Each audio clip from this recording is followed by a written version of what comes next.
This video is going to show you how to add an interface to the Verify Access appliance.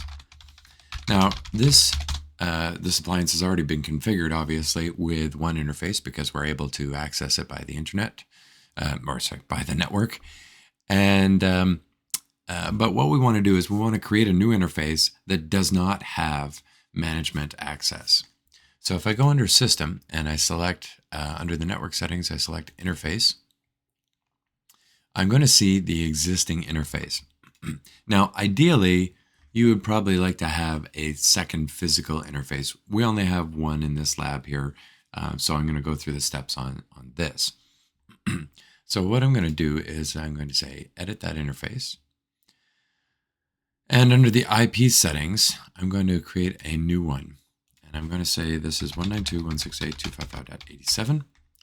And I'm not going to enable it as a management address. And it's not the primary. And we are going to enable it though. So I'm going to save that. Oh, you have to give it a subnet there. So this is a /24, which is the same as 255.255.255.0. All right. So we have that in there now. Let's save that. Then we are going to review the pending changes and deploy those.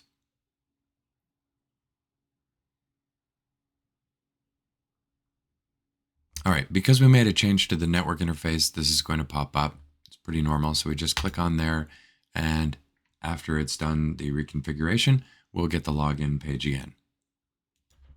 All right, so it actually remembered that we were logged in, so it just logged us right back in.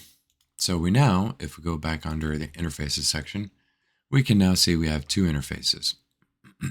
Now, if I open up a new tab and I try to go https://192.168.255.87, we don't get anything. And that's because that interface has not been enabled for management access, and there's nothing else that's been configured on it. So it just doesn't, it refuses the connection. So that's how you configure additional interfaces on IBM Verify Access.